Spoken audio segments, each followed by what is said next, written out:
Thank you for joining us today. We're going to go over the many components of the continuum of care, or a CoC, as an introductory web series. This is session 1, defining a CoC. This PowerPoint presentation is an overview of the continuum of care, specifically highlighting the Saratoga North Country CoC. If you are a new member of the CoC or a community stakeholder who wants to learn more, we hope to provide you with the basics that you'll need to know. This presentation was developed by CARES of New York, Inc., and in collaboration with the Regional Racial Justice Advisory Committee. Let's do a quick overview of our objectives for today's session. First, let's start with the overall series goal, and that is to provide a high-level overview of what a continuum of care is to encourage new membership and additional collaborations in the effort to end homelessness. And today's session goal, we're going to be reviewing what is a CoC, who's part of a CoC, your planning body's name, the key roles of the planning body, executing those key roles, CoC-funded programs, the HUD Homeless Definition, and racial disparities in your continuum of care. What is a continuum of care, or a CoC?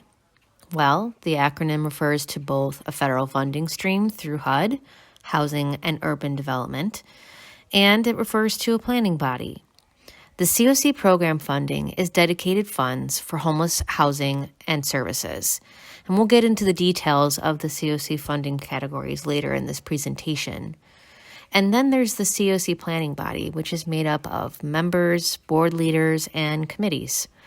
The planning body makes decisions about local CoC funding for homeless programs, and it coordinates the available housing opportunities and support services for folks experiencing homelessness within the CoC's specified geographic area. Who is part of the CoC planning body?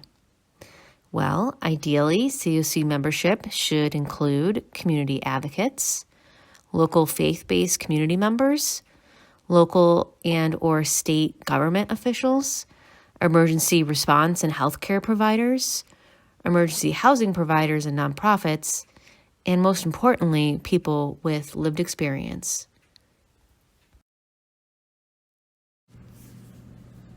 CoC planning body name: Saratoga North Country Continuum of Care, SNC. This is the name that the CoC has provided to HUD as the name that identifies their geographic area and planning body.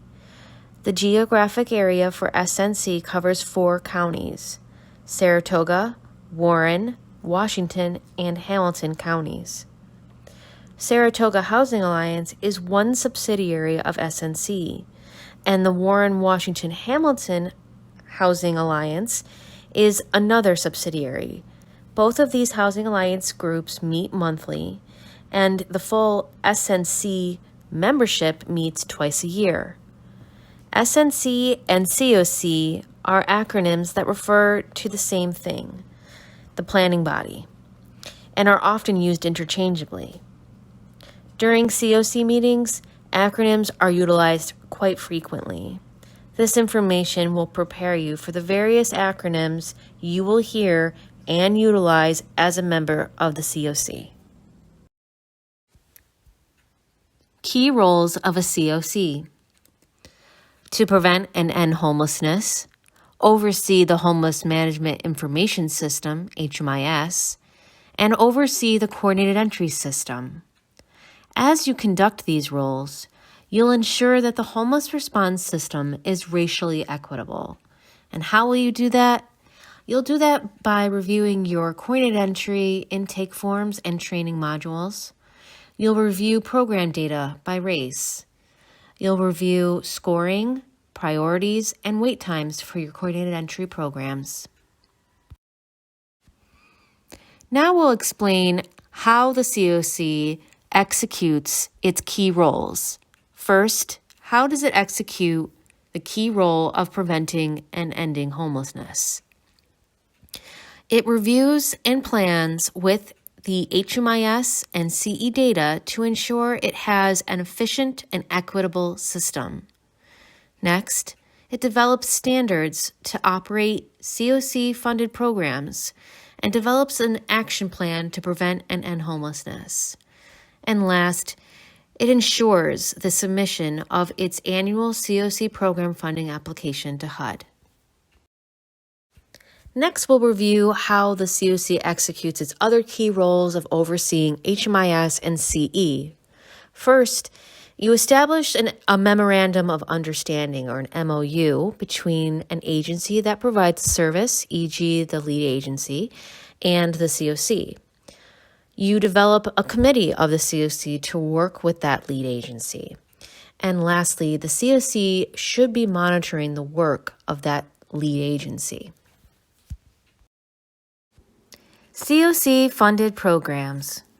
As we mentioned earlier in the presentation, CoC funding allows for nonprofits to develop programs within these four categories: permanent supportive housing, PSH, rapid rehousing, RRH, transitional housing, TH, and support services only, SSO. Permanent supportive housing is a permanently affordable housing unit that is paired with support services.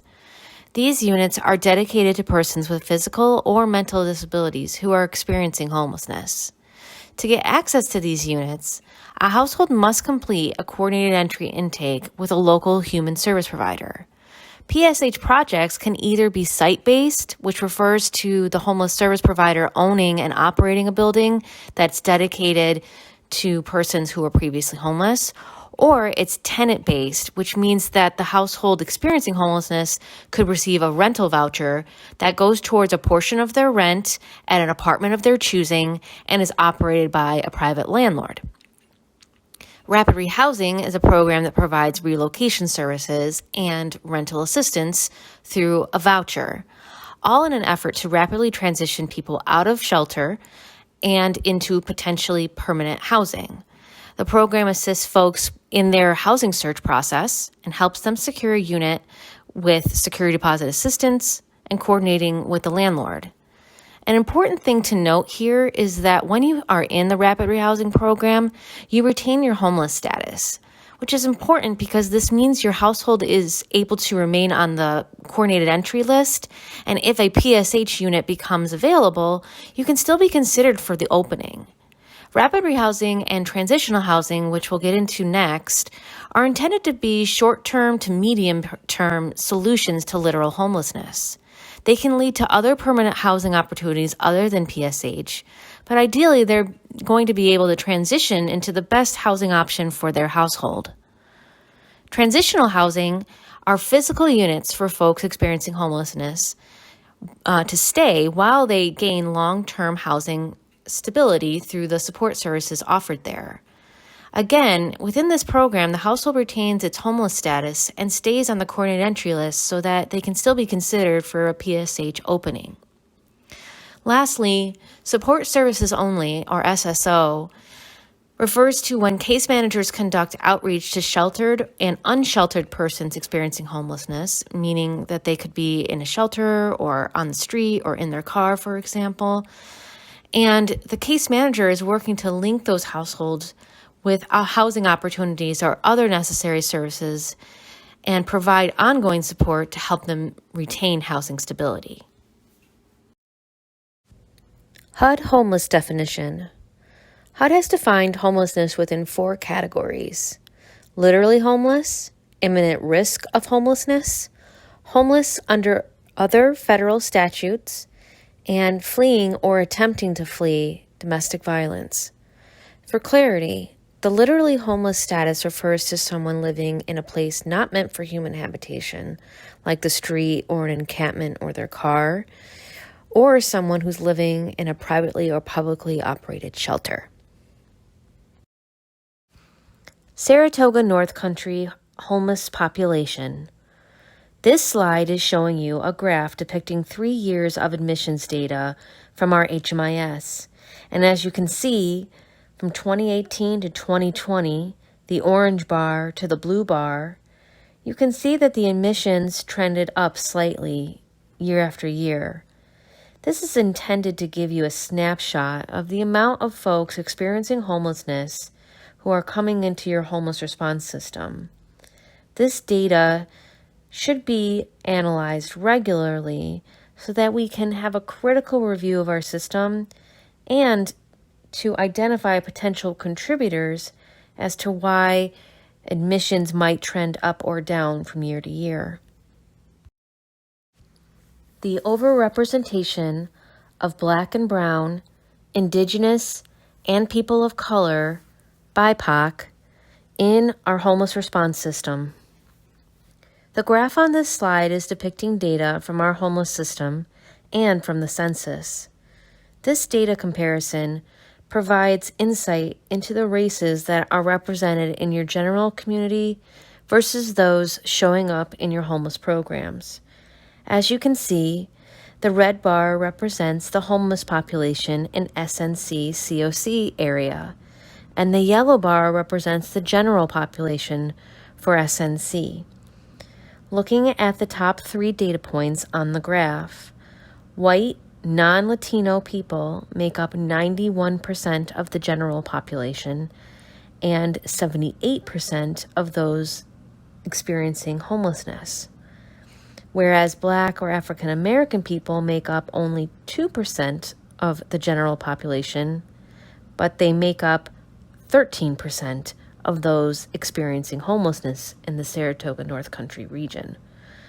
This shows an overrepresentation of Black or African American persons in our homeless system and can be attributed in part to systematic racism. When a CoC is working to address their system's racial disparities, then they are holistically improving their system's response. Upcoming sessions of our CoC 101 web series. Session 2, CoC Structure and Leadership. Session 3, Membership Roles and Benefits. Session 4, Operating a CoC. Session 5, Committee Responsibilities and Mission Statements. We'll see you at Session 2.